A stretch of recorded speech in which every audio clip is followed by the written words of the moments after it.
What's up YouTube? My name's Quickie, welcome back to the channel. ZZR day today. Well, it's been ZZR day for a few days now. Just to explain. Bike has had like 1,000 miles put on it since it was all rebuilt and blah blah blah blah. And I've been using it as a daily and it's a top toy. I mean it's not a sports bike, but you know, it makes good power, it's big and it's comfy and you don't get blown about and all that sort of stuff. So I do quite like it. It's just fugly. So anyway, when we pulled all the, pulled it all apart and redid the valves and all that sort of stuff, it's had about 1,000 miles on it since then, and part of that was also getting razzed a shiznick out of on a dyno.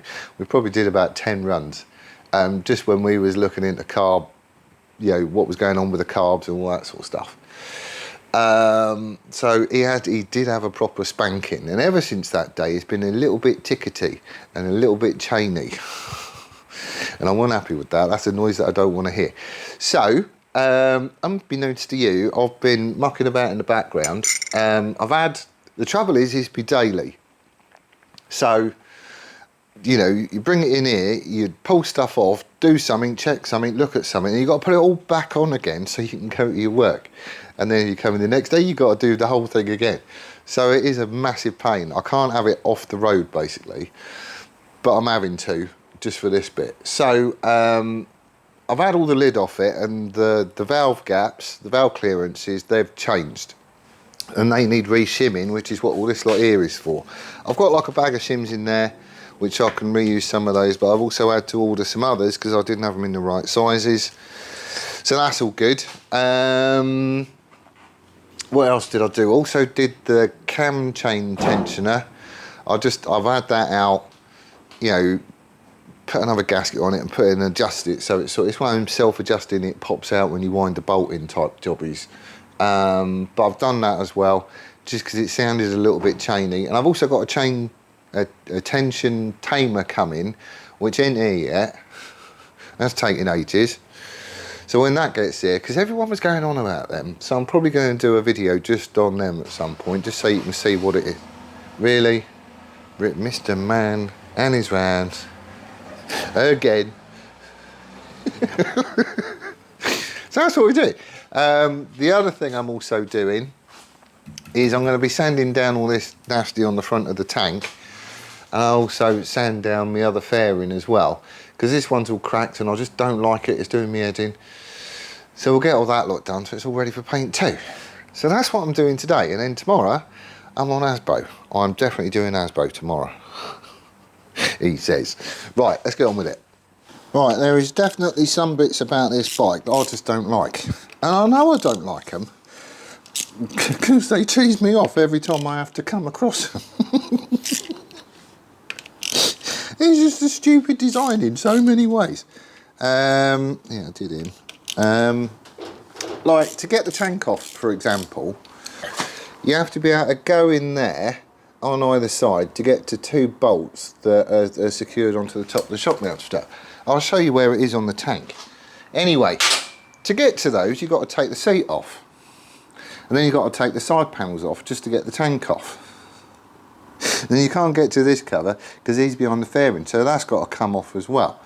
So and then to get the tank off, you've got to take all the gubbins off around the top here, like all the trims and all that sort of thing. It's just, if they had a cutout in the fairing so you could get something in there, you could have the tank off without the need to take all the seat off. Why didn't they do that? I'm going to send a letter to Mr. Kawasaki. You got it wrong. Change it.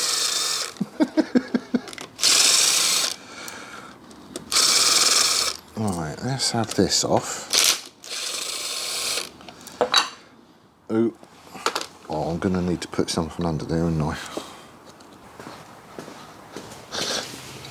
Alright, that'll do.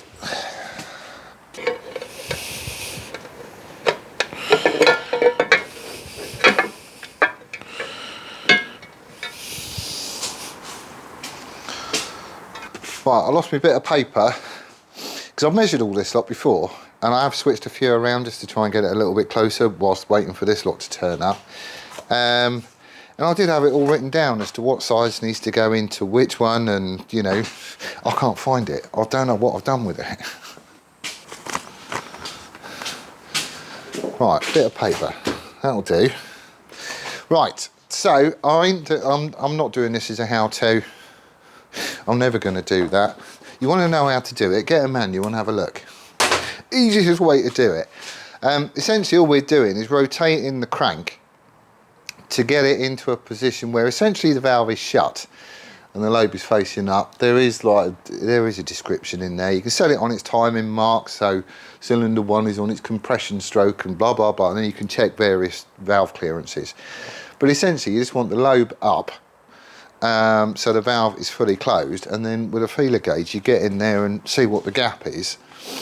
Then you have to have the shim out to see how thick the shim is, and essentially you just work out what size shim needs to go in, you know, on top of that particular valve to get the gap that you're after.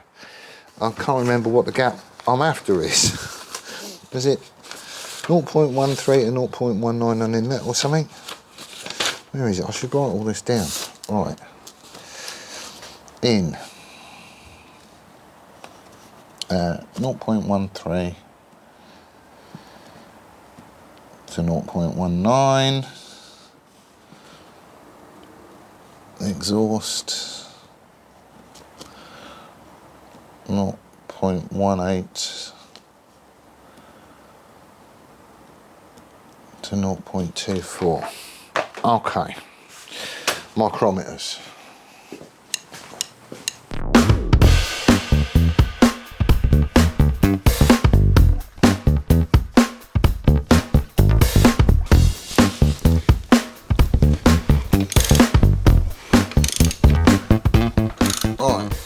Need to spin the engine over by cranking it over on the end of the crank down here by the timing cover until the T mark lines up on the mark. That's not it. What we're looking for is number 4 cylinder over here. We want the inlet to be on its compression stroke, so essentially the intake valve is literally just closed. So I think we're 1 revolution off. Come on.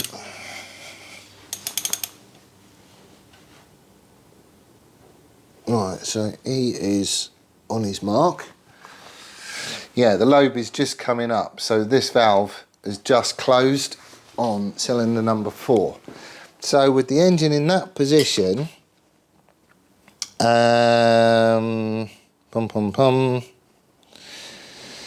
check the inlet valve clearances of numbers 2 and 4 cylinders. Right, so inlet on 2 and 4. So, we might as well start with number 2. We're looking for a clearance between 0.13 and 0.19. I'm hoping this one is okay. And what we've got is you obviously got the cam lobe. I don't know, can you see this? Hang on, let me move you a little bit. Hold on. Okay, hopefully you can see that a bit better. So, this is obviously the inlet, that one's the exhaust. And what we've got is the cam. There's obviously this bit. There is a follower underneath it that rides on the cam, and the follower pushes down on the shim that sits on top of the valve. And you're looking to get a feeler gauge in the gap between the shim and the follower. So it's basically there, like that.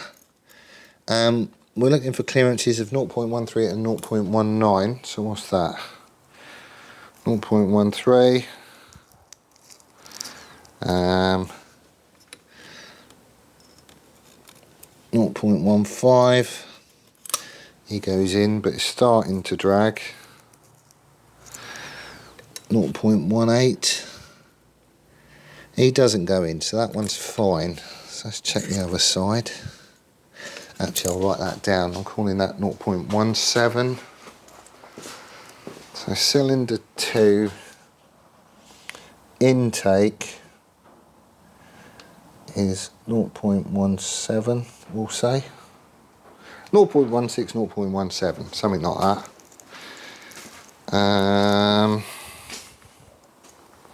And I'm just writing everything down, so when I come back and check it in, you know, time to come, I'll know how much it's changed. So 0.13 does go in, but it's dragging a little bit. I'm willing to bet 0.15 won't. No, it won't. I would say that's on the smaller limit. Right. Let's have a look and see what shim we got in there. I mean, it's in spec, but it's right on the edge. So I just want to see what shim we've got in there, and is there something I've got that could be better? You're not going to see this, are you? Alright, I really don't know how much of this you're going to see, but we'll give it a go anyway. So, I want to get the shim out. So, just with like a hooky thing, basically, I can get in and hook the follower, drag it to the side, and lift it up so it sits on the side of the cam. And then, with a magnet on a stick, we can basically fish out that shim, which is there. It hasn't got any numbers on it. Well, it did have at some point, but they've just been rubbed off. So we'll measure it with a micrometer. And he is coming up as 2.51, 2.5, 2.51. So I've got some 4.5s here. 4.54. Right. Right, so we're going to stick a 4.54 in it. So this should give us a little bit more space. Where was we? That one. So just with it back on the stick again, this is the awkward bit. Sorry if I'm getting in the way. Found the easiest way of doing it is you put the leading edge of that shim back in his hole, and then with a pokey thing, I'd hold the other side down and he will stay in there so you can get your magnet off. But then it's a case of wiggling him about until he drops into place, because it's got a seat right. That's not it. Come on, go round, drop in. Right, that's him. Yeah, he feels like he's flat anyway. So then we can just put the follower back in. Yeah, he's there. Right, so now all I'm going to do is spin it over 2 complete revolutions to help everything just bed in, and then we'll check the gap again.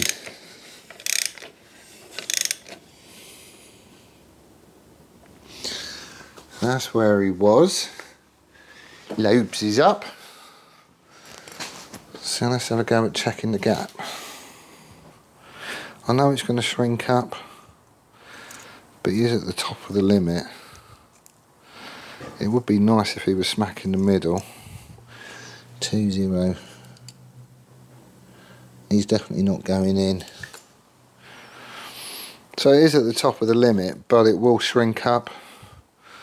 So we're going to call that okay, I think. 0.18.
Right, well, he's not doing too bad. I am missing a shim though for this one here. Currently he's out of spec. I've got some that is like right on the limit as far as, you know, big gaps go. So on the inlet, for example, the biggest gap I can have is 0.19. So I've got one here. Thing is, as you use the bike and you give it L, and well, not give it L, but you know, ride it enthusiastically. Stuff's going to warm up, stuff's going to stretch, and these gaps is going to come down. I've only got that one there that's getting close to the lower limit. The next shim size down on that one is going to be a 230, a 2.30, and it's the same thing over here as well. So I've ordered some more shims, some of the I've got all the other sizes, I just haven't got 230s, well, not enough of them anyway. So yeah, I've got those coming, so I'm not going to button it all back up and throw everything back on it until they're here, but I'm still waiting on the CDI. Right, so CDI is a bit of an odd one. I will explain why. When I pulled all this apart to do my valve gaps and everything else, I thought, well, I don't know, whilst you're in here, just double check everything. So I've gone over everything to make sure there was no leaks. That was all fine and cushy. And then I thought, well, I haven't done a compression test in a while. We'll just have a look-see, because I'm there. And I can also check the plugs at the same time. So I had the plugs out, because I'm running hotter plugs on this. I've got CR8Es instead of CR9Es, because we're still running a bit rich. More of that in a minute. So check the plugs, they all look fine and cushy. Did a compression test. I've got 110 psi on cylinder 2 and 125 on all the others, which is fine. The 125 is actually really good compression. And it's all well within spec. Got a good spark on all the plugs and all that stuff. The fueling I know is rich, and that's because I've got these the needle valve, the needle seats for the main needles. And I think those ones that's in there is a little bit oval, but I had the back of the car, but I'll see if I can find a picture. And where the needle goes into its seat, if you look on the back side, the main jet is at an angle, and there's this sticky up brass thing. So I don't know how to get it out. I was watching Andy's Motorcycle Obsessions when he did he rebuilt his carbs for basket case. And he just had his main jets out and tapped out the seats. But my carbs are different to that, and I don't know how they come out. And I don't want to start hitting stuff and goose it and then, you know, not be able to ride it. So anyway, I'm going to take that under advisement. So put it all back together again. Did the cam chain tensioner. And thought, you know, just because I've changed something, you know, I don't want it to be slipping teeth or anything else. I'll just fire it up and make sure it's all good. Hit the starter button and nothing, totally dead. All the lights was on, but it didn't turn over. So I thought, oh no, here we go. So you know, I know I've got good compression. I know I've got plenty of fuel, if not a bit too much. And I know I've got spark, so it's got to be something else. The bike has already had new coils, new HT leads, because they came with the coils, all new plugs and that. It's had a new starter solenoid. It's had, what else was there? The fuel pump relay, because that is wired in with the ignition side of stuff as well. That's all fine. I double checked my starter motor connections, disconnect that, and that spins over quite happy. So everything is looking towards like a wiring thing. And what I'm finding is, I mean, this bike is old. It's 1990. It's done 63,000-ish miles, something like that now. But it hasn't done anything in 22 years. It's just sat there doing nothing. And no machine likes to just be sat there doing nothing. Trouble is, when you do start doing something with it and putting it through heat cycles and bouncing it down the road and causing all this vibration, everything that was just sat there quite happily doing nothing, and now it's all getting shook. And I think that's where the trouble is. I think there's a dodgy joint in the CDI. Reason being is because I was going through, I had my finger on the starter button, wiggling cables and all this sort of stuff, wiggled the connector that goes into the CDI, you know, the igniter unit, and suddenly it turned over. So, you bugger. So I've metered all the cabling out. There was one connector that was a bit, I wasn't really happy with it. It just didn't look right, so I've remade that. And there was a join, somebody's like lengthened the cable and they just did an horrible job of it. So I've re-crimped all that up and done that, so that's all good. But you wiggle it about and you know, it's still intermittent. There is a thing in the manual, I'll see if I can get it, but it shows you how to meter the CDI, and I tried metering it. Oh, I'm getting nothing.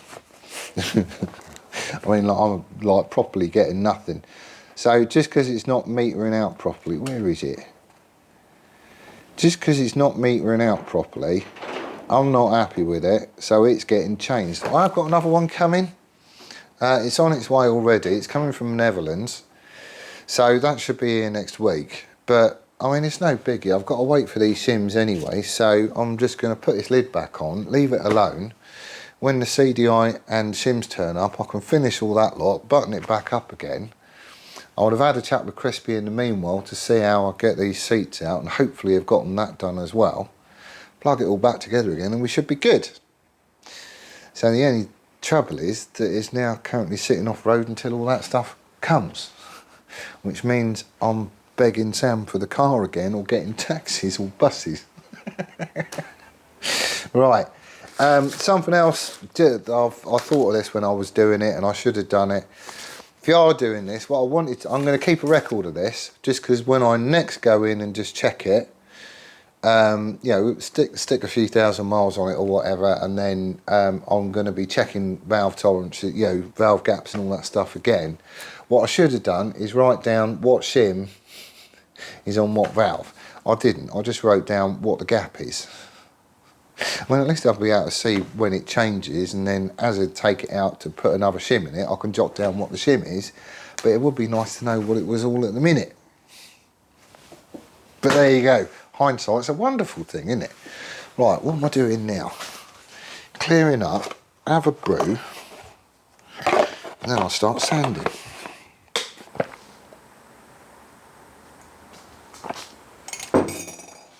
Oh, that was a good brew. Right, okay, so for those that didn't see it, I've got to fix this. When I was working on the bike, you know, when we was fixing it all like this, is how I had the tank sitting on the floor over there. The only trouble was it was full, and fuel kind of leached out of the overflow, the breather at the top, and it's come under the cap, and I think what's happened is it's got under the paint where the sort of paint stopped and the filler neck started sort of thing. So this whole bit here just came up as one big blister full of fuel. It's all lifted, it looks horrible. So it basically needs doing, and whilst the bike is, you know, sort of off the road at the minute waiting on bits and bobs, I might as well get it done, eh? I had a chat with Jack. It was 2K paint that was used. I can't remember, it's like a trade paint. I can't remember who the company was or anything else. But like with this bit here, yeah, it doesn't get painted, and it's kind of gotten underneath it. That's what I think has happened. So that's what we're having a go at. You can see it's all just leached up and bubbled, and it looks horrible. So anyway, he's getting done. But it does give me the opportunity to talk about potential plans for this bike, what I could do with it. I suppose the main focus. This is just going to be a daily. I'm just going to put a load of miles on it, get to know it, make sure it's all sound and blah de blah de blah. Thing is, it's fugly. It is, it's fugly. I don't, you know, I'm not a fan. Basically, I'm not a fan. The engine's great. Pulls like a freight train, goes really well, but it's not a sports bike. It's a sports tourer. I'd like to focus more on the sports than the tour bit. So that's one. Yeah, if I'm going to project here, that's what I'm going to be doing, and that's what I'll be looking at. So, where do we start? I could just fix it up, you know, ride it for, I don't know, a year or whatever, and then go, you know what, I'll just get myself a younger sports bike and just have done with it, just sell it on, and use the money to put towards a sports bike. And I'll probably go like 600 or 750 or something. Don't really need much more than that on the road. Or it might turn into a future project. It could do. There's been loads of people, God, turbo a bike. I would love to, but I don't know hardly anything about that. And that would be a scary thing, and by all accounts it would cost a small fortune. Do I need to take you? I don't even need to take you off, do I? So I'm probably not going to turbo it, and I don't think this is the right bike to turbo anyway. But what I was looking at, which was quite cool, there was on a website, there's like all these concept bikes and stuff, just computer generated versions of a really cool looking thing that somebody dreamt up. Oh, Mrs. Woman now. It's peeing down with rain and she's still got the bloody jet washer going. But yeah, there was this website and it's got like concept bikes on it. And I found one which looks so cool. It really, really does look cool. But that bike would probably lend itself to it with quite a lot of monkeying about and changes, but it'd be a brilliant project to do. Hang on, let me go and shut the door so you can hear me. Need my keys to do this bit.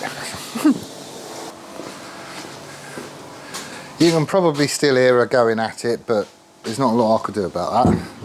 So anyway, what was I saying? Oh yeah, sports bike thing. So, you just pull off, don't you? So this bike, it looks awesome. I'm not going to show you a picture because I might not do it. I don't know yet. Come on, come off. Or just come off. There we go. Still a bit of fuel left in that. Never mind.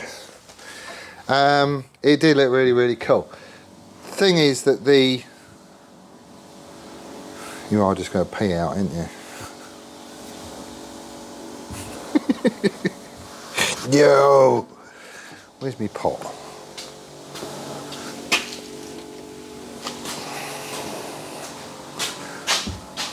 I drained it all, but there's always going to be a little bit of a dribble left in the bottom. Which is another annoying thing, Mr. Kawasaki.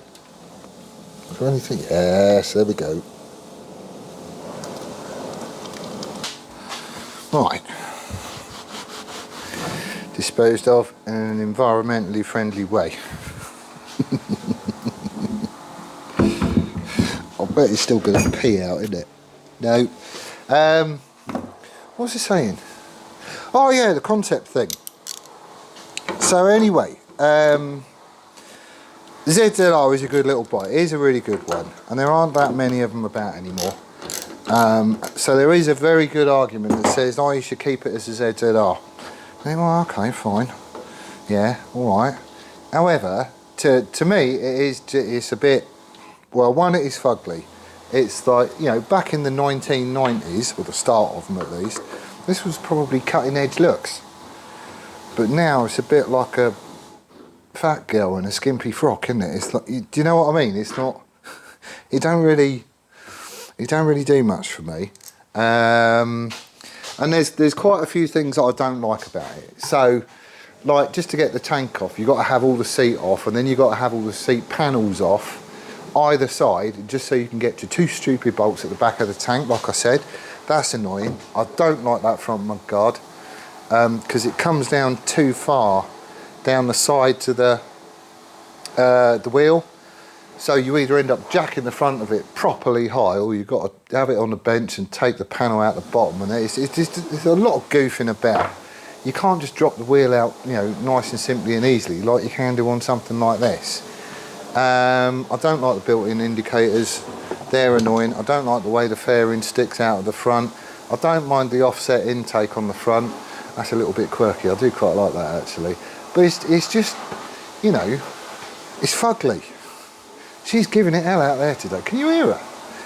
So anyway, there's that I don't like, and then the engine is really good. There's more than enough power there to put yourself in A&E quite happily.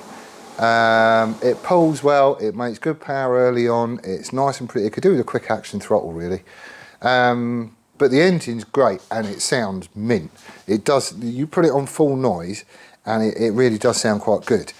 The brakes are quite good, but then, you know, they're Dixon brakes up front, I think.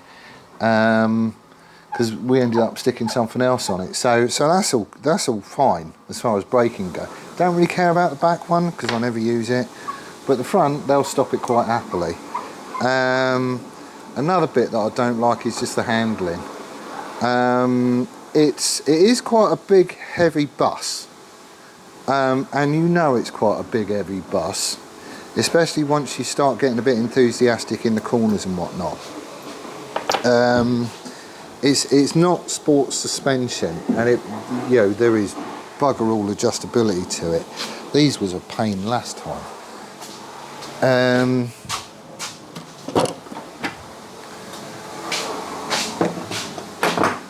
So yeah, the suspension really ain't all that. For what it is really, really good. It's just I would like it to be more. Oh no, you are going to come out. There we go. So, and even like stock suspension on like a GSX-R1000, for example, you know, is pretty good. It's like fully adjustable. You can certainly dial it in for the road. See, I told you it was going to pee out again. You know, you can certainly give it large on that suspension, and you know, you could put it around the track quite happily as well. I mean, you're never going to get really on the edge because it's all built to a budget, but the suspension could be so much better. You get to a certain point on it where you're hooning through the country lanes thinking, oh yeah, and like you go chucking it into a corner or something like that, and then it gets all Rita Hayworth on you, goes, no, I don't like it, I want to stop now. And it sort of complains about doing that. But that's because it's not a sports bike. It's a mile muncher. It's sit on it all day, get where you want to be, not feel like a pensioner when you get off of it, because it is big and comfy. But yeah, I want something different. I want it to be better than it is. So one option is to do this concept bike.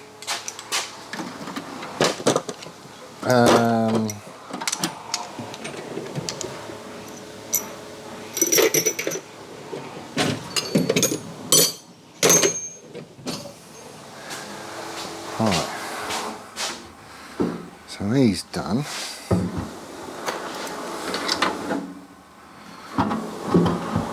Still peeing petrol outlet.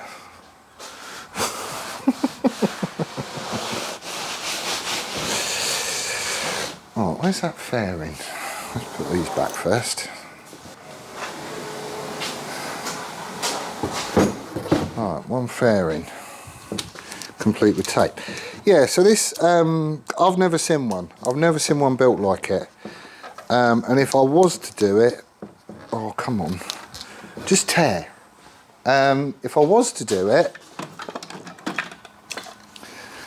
then I'm sure there's a few purists in the crowd going, oh, you can't do that to a ZZR.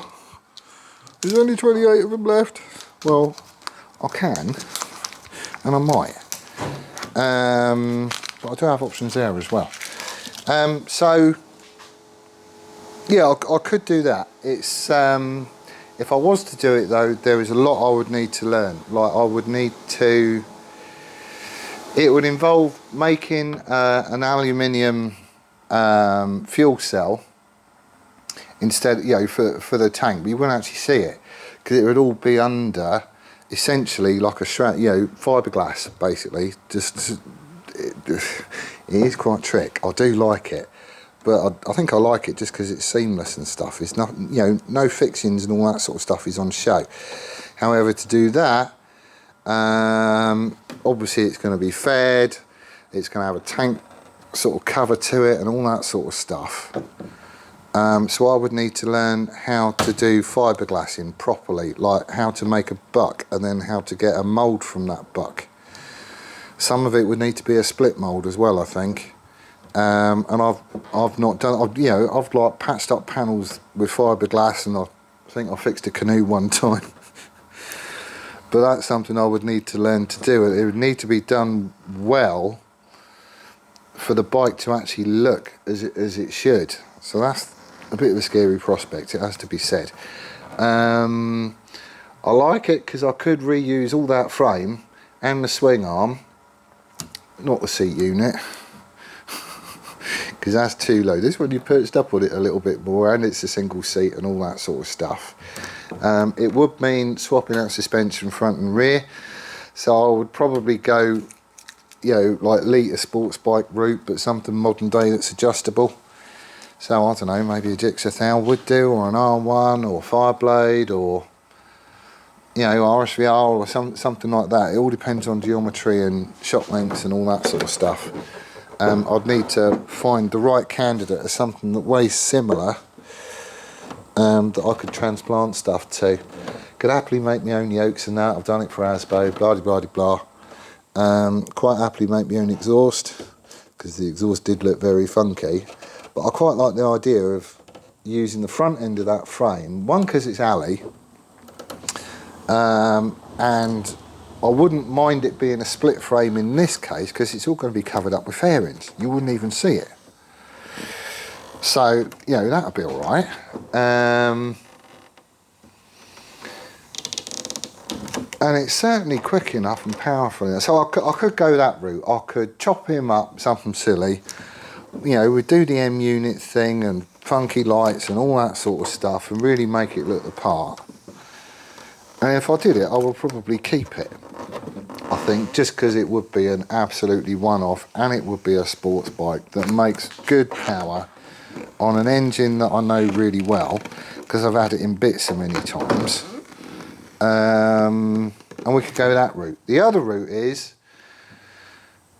I'd use a different one. So, sitting in the back of the van at the minute, there is a Honda 959 engine, which belongs to Jamie. It is in pieces, the same as this one was. It does need an awful lot of care and attention, because it looks minging. I'm not sure if it was a runner or anything else, but I've got that engine.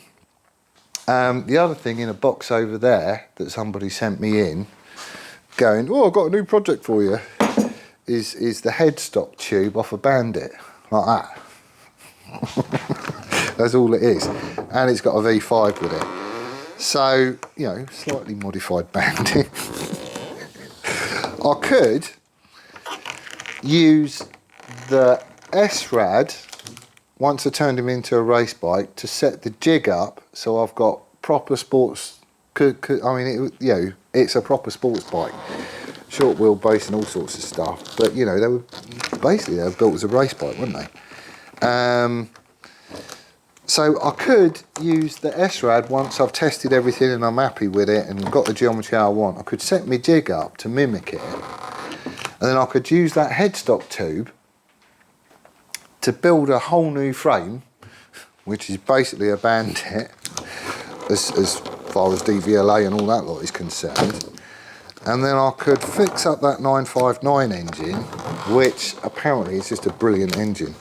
They were like one of the better ones, basically.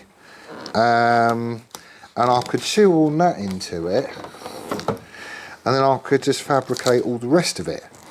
Now that does sound quite cool, because the engine is obviously a little bit later. It would make a bit more power. It is a bit more compact. Bits is easier to get. All that sort of stuff. However, you know, you would then need to sort out wiring for it. You'd need the ECU and any of the other electrical gubbins that's needed to make it go. Whereas, yeah, and that would all end up costing quite a bit. Whereas at the minute, I've got everything I need on the ZZR. Everything I need. Well, apart from the CDI, that's turning up later.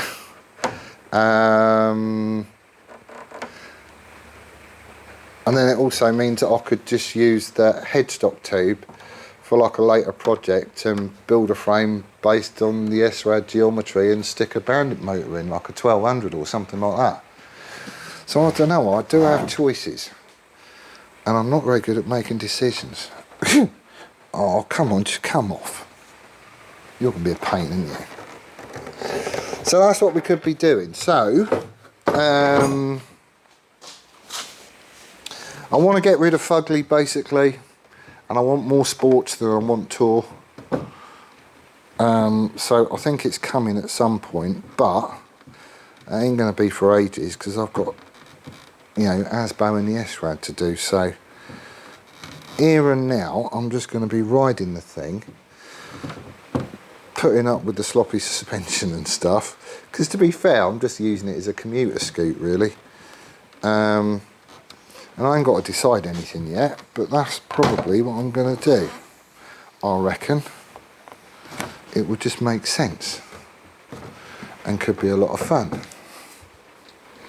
Could be an awful lot of fun. Come on. Probably end up going on a Q plate though, I suppose. Reason being is that I think there's like a point system, so is it the original engine? Yes, that gets you so many points. Is it the original frame? Mostly. Modified it a bit. I might get away with that. Is it the same wheels? Yeah, probably would be. Is it the same suspension? No, that suspension's horrible. You know, stuff like that. It might end up that it has to go on a Q plate, which is a registration designated for vehicles of unknown origin or unknown age. But I don't know, I'd have to look into it. I think we'd probably be alright, be able to keep the same registration though. Which would be good, because it won't be that long before it's taxed and MOT exempt. And it would be a top toy. So yeah. I'm getting bored already with this. Come on!